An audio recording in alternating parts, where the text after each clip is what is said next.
Wam Call Halal Yahal Bashim Yahweh Bahashim Rakakwadash. Double honors to the elder apostles and the elder bishops of GMS, including the elders that came before them that taught us this truth. Shalom and salutations to all the brothers out pushing the word and truth and in sincerity, the hopeful elect, tabernacle of David, to the Akwat that are listening and learning, being a pillar of rest, the 144,000, the one-third, the hopeful elect of Israel. I'm the brother Yahshua. I'm back with the WW3 Daily Update. Shalom and salutations to you as well.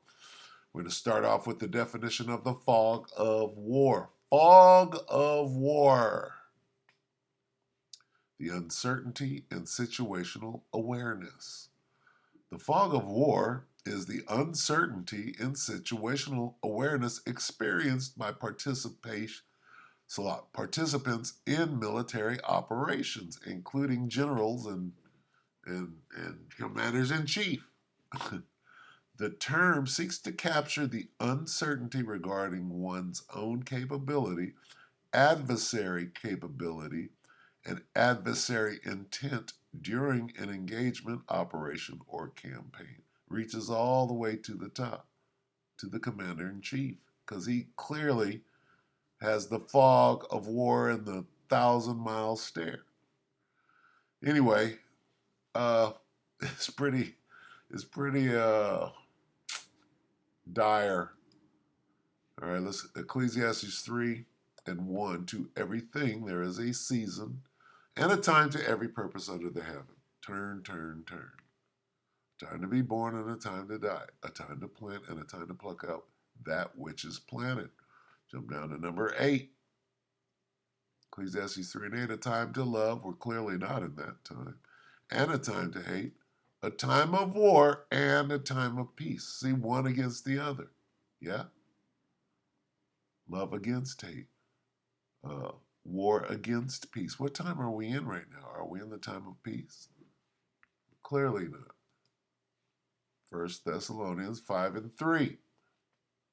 For when they shall say peace and safety, then sudden destruction cometh upon them as travail upon a woman with child, and they shall not escape. When they shall say peace and safety. So what is a two-state solution?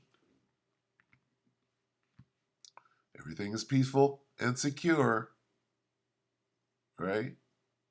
A two-state solution is we can all live together in peace and safety, right? But it says, while people are saying a two-state solution, destruction will come on them suddenly as labor pains on a pregnant woman, and they will not escape, okay? So keep that in mind while we listen to this tripe. All right, this is Christian Broadcasting Channel. So they're going to say everything in line with who they represent, which is Israel, right? Because if you do good to the Israeli people, they will, the God will bless you. Bless the Israel God, and let's see you do good to them. Let's find out who the real Israelites are, and let's see you do good to them. Doesn't work that way. Everything changes. CBN News 2 hours ago, as IDF reaches Gaza milestone, White House sanctions, Israeli extremist presses for Palestinian state. Huh? This is so convoluted, right? This is confusion. All right, going back to what? The fog of war, all right? The fog of war is the uncertainty and situational awareness experienced by participants in military operations.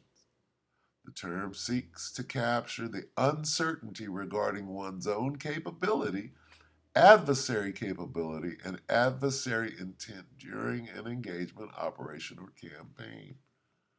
Let's watch this and see how confused these people, what are you putting together here? First thing they're going to say is, oh, the top Israelis, they don't want it. They don't want no two-state solution.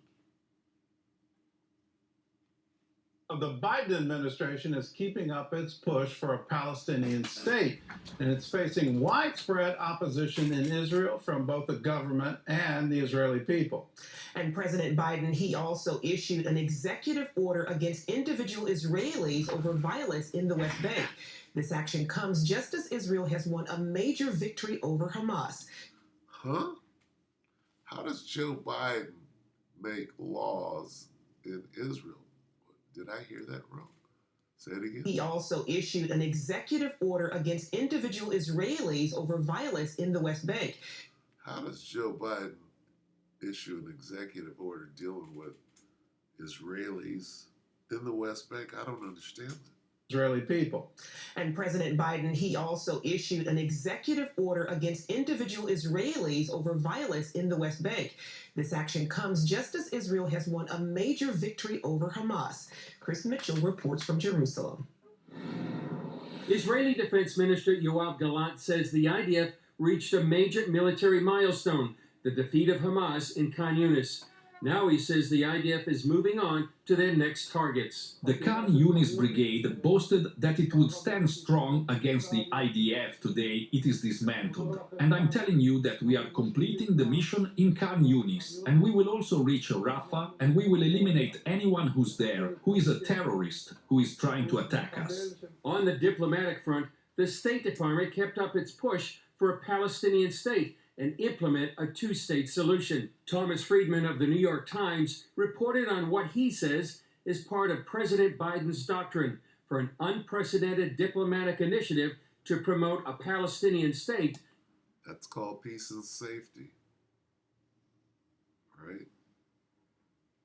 What's going to happen? Now, UK Foreign Minister David Cameron said Thursday his country could recognize a Palestinian state. That's long been our position. And of course, as part of that, Britain, along with other countries, would recognize Palestine as a country and recognize Palestine at the United Nations. Britain's top diplomat said the UK's recognition could come after a ceasefire in Gaza, without waiting for talks to resolve the Israeli-Palestinian conflict.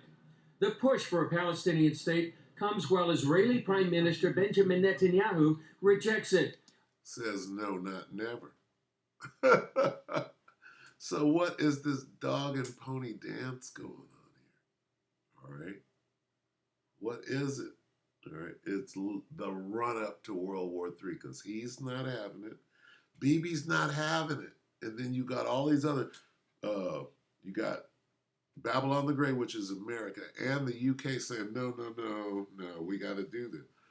But Bibi, right? Bibi is like Pharaoh right now, and the Most High is hardening his heart. On with the rest of the government and the majority of the Israeli people who oppose it, as their sons and daughters are fighting the same people who would make up that state.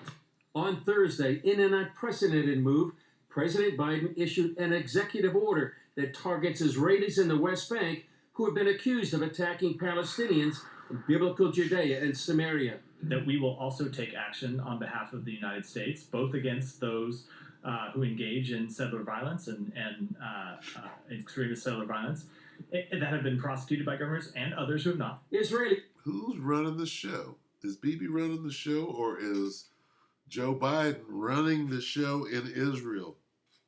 This is all confusion.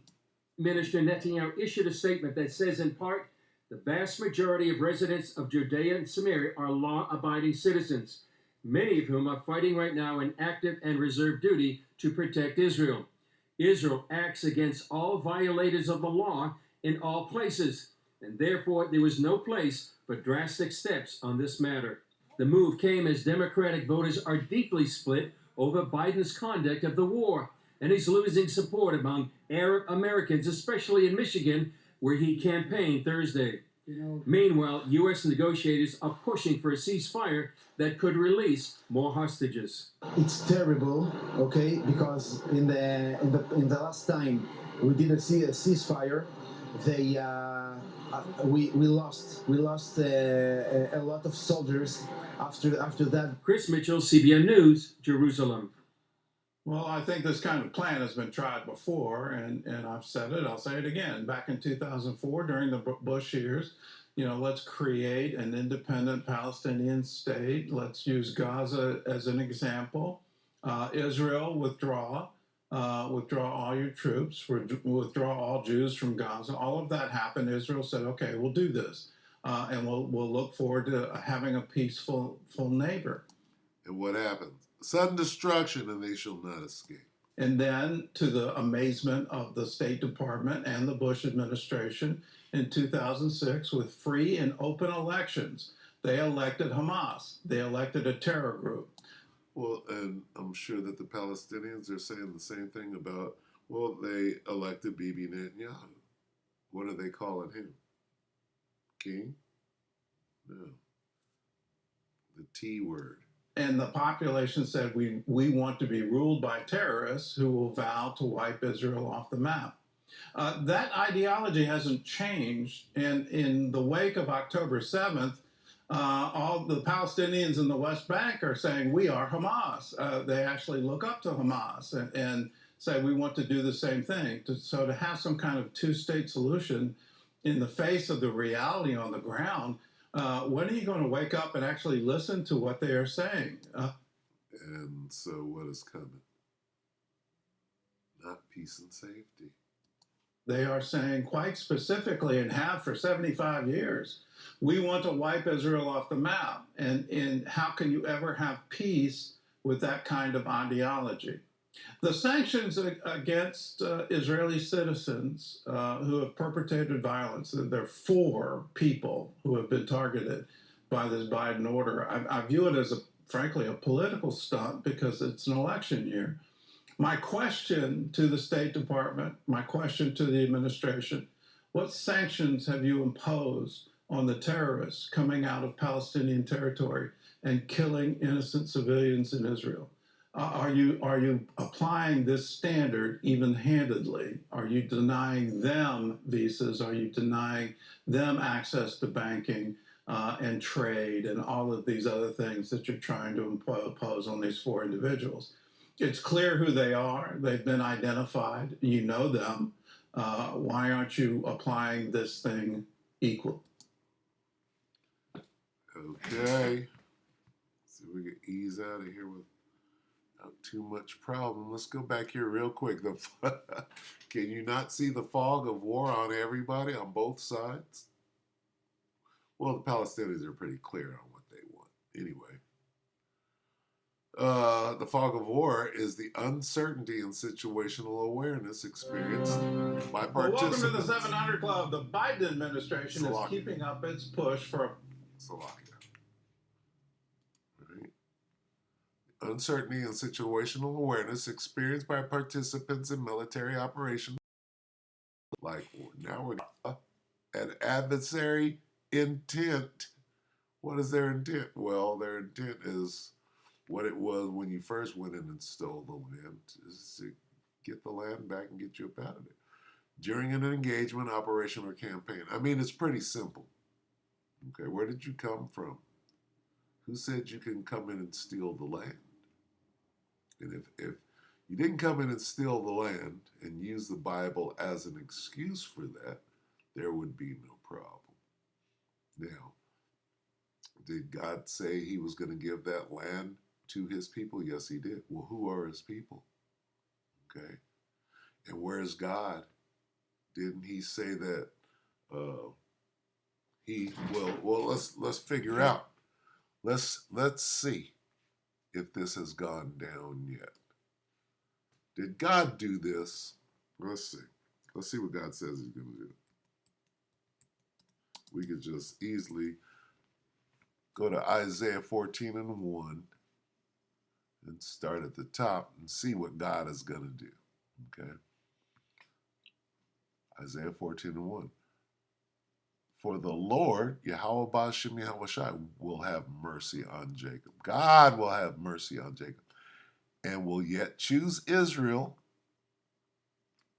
Who's going to choose Israel?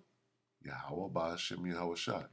And set them in their own land. Did God do that? No, the Balfour Declaration did. The United Kingdom did that. Not God. God didn't set them in the... Did he use England to set them in their own land?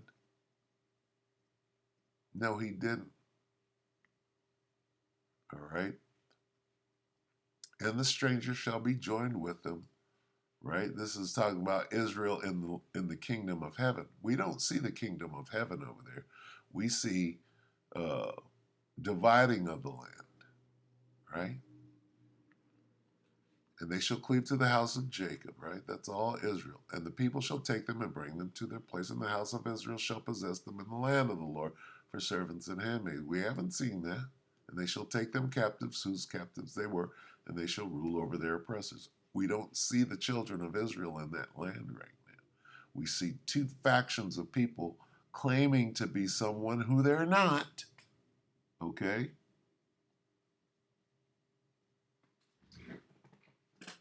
Who appointed that land into their own hand? All right? Somebody did that. Appointed my land into their possession. Who did that? Well, let's find out, because it's going to tell you who did that. Who's over there claiming to be the children of Israel, and who took that land and appointed it into their own possession. Ezekiel 36:5. Therefore, thus saith the Lord power, surely in the fire of my jealousy have I spoken against the residue of the heathen and against all Idumea. Who is Idumea? The Edomites. The Edomites, which have appointed my land into their possession with the joy of all their heart, with despiteful minds to cast it out for a prey. So the UK, the United Kingdom, Edomites, right, drafted up the Balfour Declaration because the UK supposedly was in possession of the land at the time. And what did they do? They gave it to their older brother or their head, the head of the tribe, Amalek, right? And appointed it into their own possession. Who did that? Edom did that. That's not Israel over there. That's Israel's brother, Edom. Okay? So cut the dumb shit. Who's dividing up the land over there right now? That's the reason for World War III. The reason for World War III is right here. Go here. God said, Joel 3:2, Salakia.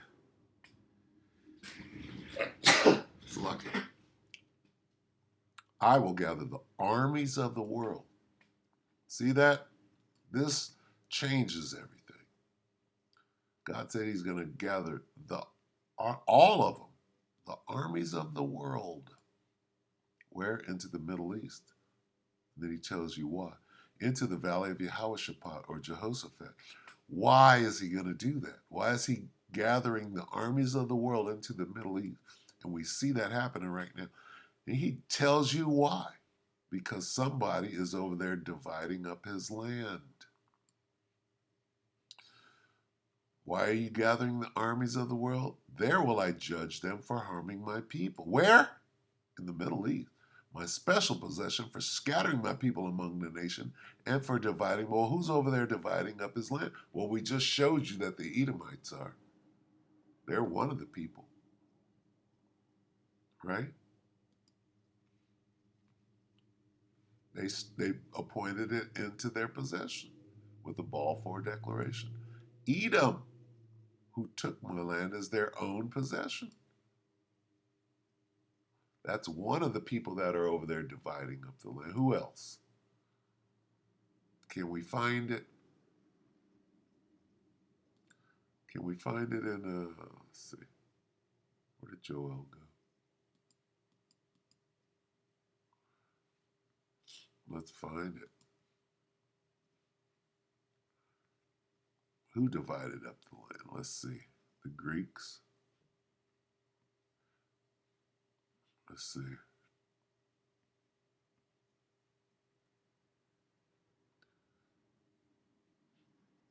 For dividing up my land, they threw dice to decide which of my people would be their what? Slaves?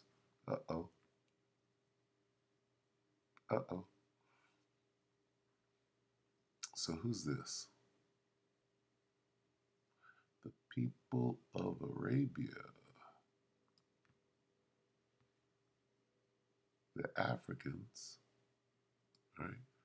Who's that, Philistia? Philistines or Arabs? Who's in the land right now? Well, the Edomites are in the land, and the Arabs calling themselves sons of Ham, right? We all know they're Arab. Why are all the Arab countries coming to the aid of the Philistines or the Palestinians who are Africans, the sons of Ham, right? These people are not these people, right? Who are the Arabs? These are the sons of Ishmael. Uh-oh. Are these the same people? Are the Philistines Ishmaelites? No, they're not.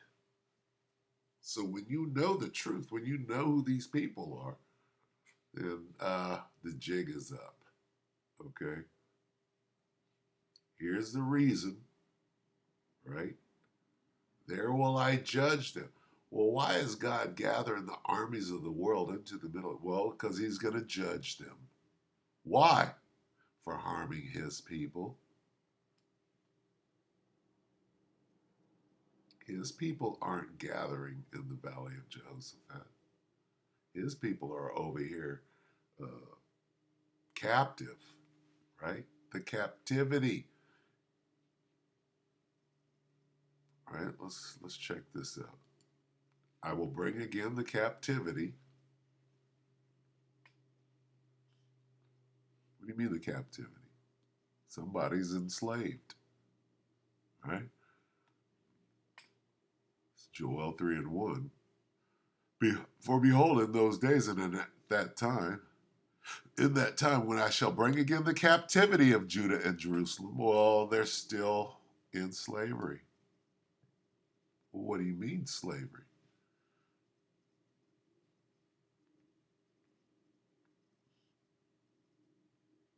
I mean slavery.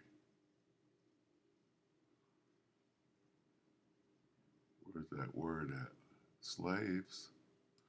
They threw dice to decide which of my people will be their slave. Well, who's their slaves? Well, the Native American, the Latinos, and the Negroes are the slaves. Okay, so it's all there. You might not understand it, but it's all in there, like ragu. We're going to go ahead and end it there because this is just confusion, right? You know what's going to happen when they shall say peace and safety. So with that, we hope the elect will edify you, brothers and sisters. Shalom.